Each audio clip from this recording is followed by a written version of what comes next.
आज के इस वीडियो में हम देखने वाले हैं ईवीएस के बहुत सारे इम्पोर्टेंट पॉइंट्स के बारे में, जहां आज हम डिस्कस करने वाले हैं एनिमल के फैक्टर को। ठीक है, ये बहुत ही इम्पोर्टेंट है। यहाँ हम देखेंगे एनिमल के बारे में, कौन कौन से ऐसे एनिमल्स हैं जिसके बारे में सीटेट एग्जाम में बार बार पूछा जाता है और उनकी खूबी क्या है, उनके पूछने का कारण क्या है, इन सभी फैक्ट पे हम ध्यान देंगे। तो दोस्तों, आपको ये वीडियो बहुत पसंद आएगी। होपफुली आप लास्ट तक बने रहे मेरे साथ। तो चलिए बिना किसी टाइम वेस्ट के हम शुरू करते हैं। सबसे पहले हम यहाँ पे देखते हैं रीड डाटा बुक के बारे में। देखो, मैं आपको एक सिंपलीफाई वर्ड बताती हूँ रीड डाटा बुक के बारे में। रीड डाटा बुक जो होता है बेसिकली एक ऐसा बुक है जो वर्ल्ड कंजर्वेशन यूनियन के तहत जारी किया गया है। इसका कहना है क्या कि इस बुक में हम उन पक्षी, उन जीव, उन जंतुओं के बारे में बात करेंगे जो अभी बहुत ही जल्द समाप्त हो गए हैं, या बहुत ही दुर्लभ है, या बहुत ही उनके ऊपर संकट भरा हुआ है, वो बहुत जल्दी खत्म हो जाएंगे हमारी धरती पर से। वो सारे जानवर, वो सारे पक्षियों के बारे में दिया हुआ रहता है। तो रीड डाटा बुक बेसिकली जो खत्म हो रहा है उसको बचाने की एक छोटी सी कोशिश है, जो हमारे WCU के थ्रू किया गया है, वर्ल्ड कंजर्वेशन यूनियन के थ्रू किया गया। आपसे WCU का फुल फॉर्म भी पूछ सकता है कि ये क्या होता है, और इसको जो है बनाने के पीछे रीज़न ये था कि एक अलग सा वो फैक्टर क्रिएट करना जहाँ लोग को ये अवेयरनेस हो पाए कि हमें क्यों बचाना चाहिए अपने जो जंतु विलुप्त हो रहे हैं, चाहे फिर जो भी जानवर खत्म हो रहे हैं, उनको इस धरती से बचाने का एक कारण भी होना चाहिए, जिसके लिए एक संगठन बनाया गया जिसका नाम है IUCN। IUCN आप इसके बारे में बहुत जानते होंगे, अगर आप केमिस्ट्री पढ़े होंगे तो IUCN का फुल फॉर्म भी आता है, जो केमिस्ट्री में नेम के लिए यूज होता है। पर यहाँ IUCN जो है वो बेसिकली यहाँ पे नेचर को कंजर्व करने के लिए बनाया गया है। सॉरी, IUCN IUPAC आता है नोमेनक्लेचर के लिए केमिस्ट्री में,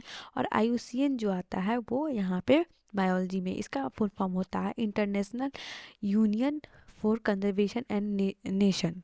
ठीक है, तो आप इस चीज़ को याद रखिएगा, ये आपसे बार बार पूछा जा सकता है कि ये क्या होता है, और इसका 110% चांस है आने का फुल फॉर्म आपके सीटेट के एग्ज़ाम में। ये रहा international union for conservation and nature के बारे में। ये बेसिकली एक सूचना जारी करता है जो जीव संकट में है या फिर जिनकी प्रजाति विलुप्त हो गई है, ये उनके बारे में बताता है। ठीक है, और जो खतरे से गुजर रही थ्रेटेंड स्पीसीज होते हैं। तो ये सारे फैक्ट को हम जान लिए हैं और आप इजली इस चीज़ को देख भी सकते हैं और बता भी सकते हैं। हम सबसे पहले बात करने वाले थे जानवरों के बारे में कि कौन से जानवर क्या होते हैं। देखो, जानवरों की खाल पर जो डिजाइन होते हैं वो उनके बालों के रंग के कारण होते हैं। अब हर तरह के डिजाइन जो होते हैं जानवर में आप अलग तरह से देखते हो, कि जैसे कि आप बहुत बार मैं एग्जांपल के रूप में आपको जेबरा देती हूँ। जेबरा रीजन है, जेबरा के बालों का जो डिजाइन होता है वो ब्लैक एंड वाइट के स्पेशली होता है। वहीं अगर हम लायन की बात करते हैं तो लायन का जो होता है वो बेसिकली येलो या फिर पेल येलो बोल सकते हैं, या ऑरेंज बोल सकते हैं, और ब्लैक के कलर का होता है। तो ये क्यों होता है, उसके जो उसके बालों का कलर होता है उसके ऊपर होता है। रैबिट हुआ, रैबिट का कलर क्या होता है, वाइट होता है। तो बालों के ऊपर वो जो है उसका डिज़ाइन फॉर्म होता है। ठीक है, दिन में जगने वाले जानवर आमतौर पर कुछ रंग ही देख पाते हैं।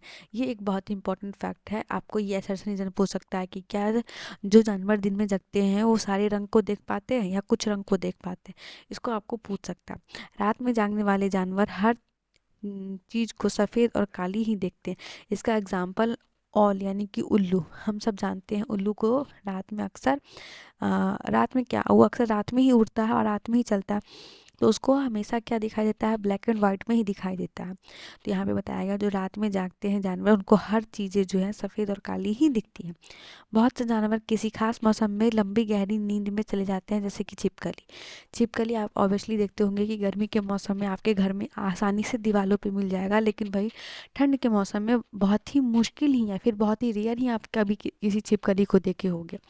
कुछ जानवर तूफान या भूकंप आने के कुछ समय पहले ही अजीब हरकत करने लगते हैं। जंगलों में रहने वाले लोग समझ जाते हैं कि कुछ बुरा होने वाला। देखो, ये जानवर का सबसे एक स्पेशल खूबी माना जाता है। इसके पीछे रीज़न है ये है कि आप एक चीज़ भापना कि आपके आसपास अगर छोटे कुत्ते वगैरह रहते होंगे तो उनको किसी भी बहुत बड़ी घटना का आभास बहुत पहले से हो जाता है। जानवरों के अंदर ये कह सकते हैं एक थर्ड सेंस का नेचर होता है, जो ईज़िली इन सब चीज़ों को अट्रैक्ट कर लेता है कि कुछ अलग होने वाला है या फिर कुछ संकट आने वाला है। तो जानवरों में ये देखा गया। जानवरों में भी देखने और सुनने और महसूस करने की शक्ति होती है। ऑब्वियस सी बात है, वो एक लिविंग थिंग है, इसके लिए उनके अंदर भी जानने, सुनने और महसूस करने की शक्ति तो होगी ही होगी। वैज्ञानिकों का मानना है कि कई जानवरों को अपनी पूरी भाषा आती है।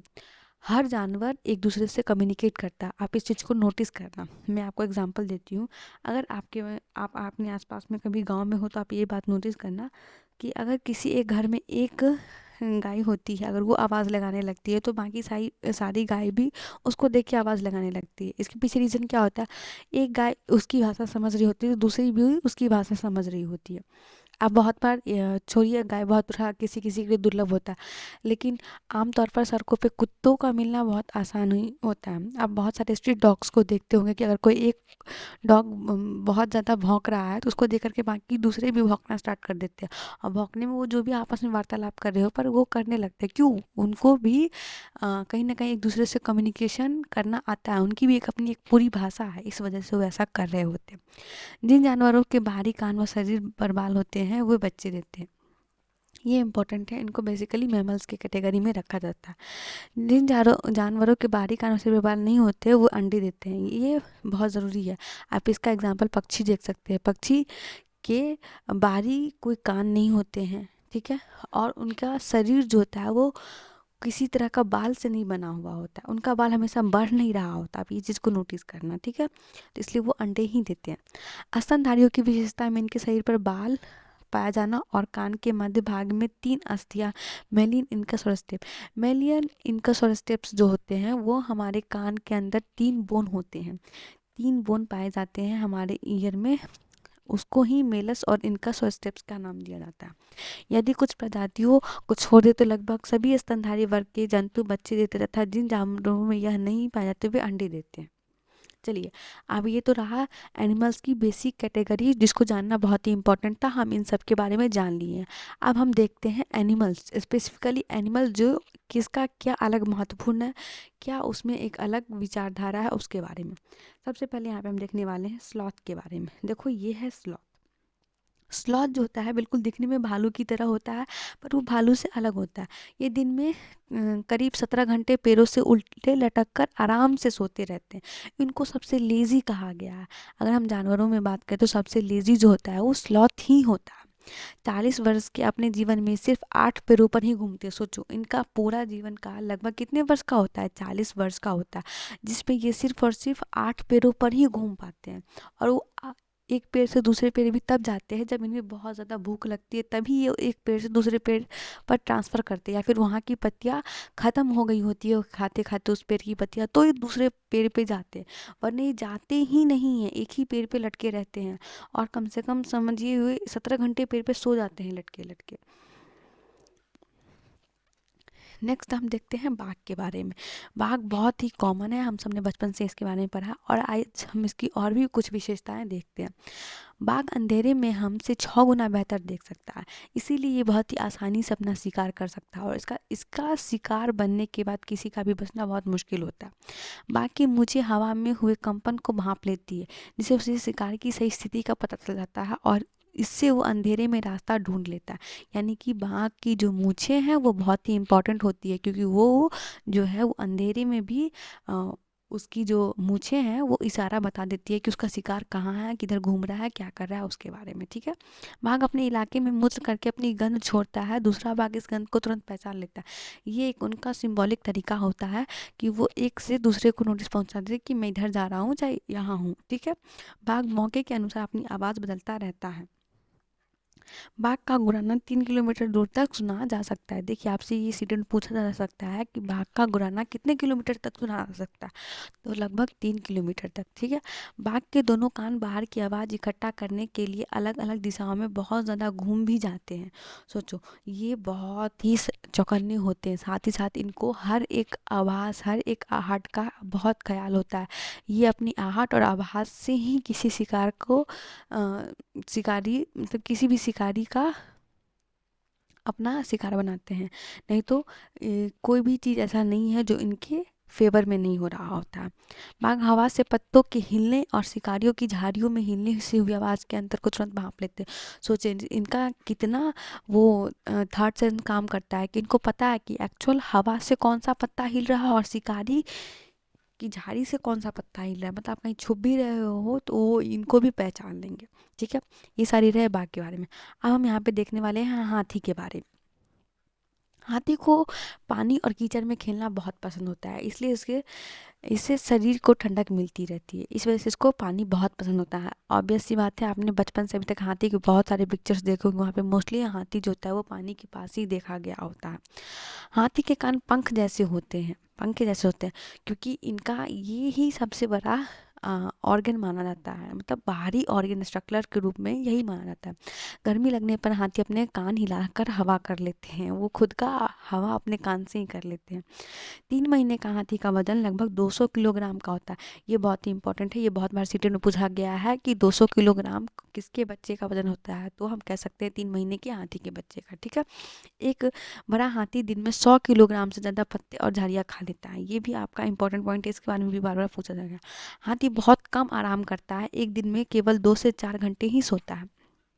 हाथी का स्लीप साइकिल बहुत छोटा होता है, 2 से 4 घंटे का ही होता है। हाथी परेशानी आने पर दूसरे की मदद करता है।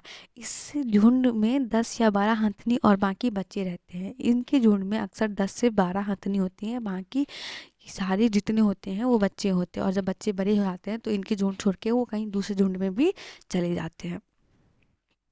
झुंड की सबसे बुजुर्ग हथनी को ही पूरे झुंड की नेता होती है। ये याद रखना, इसका नेता कौन होता है, झुंड की जो सबसे बुजुर्ग हथनी होती है वो।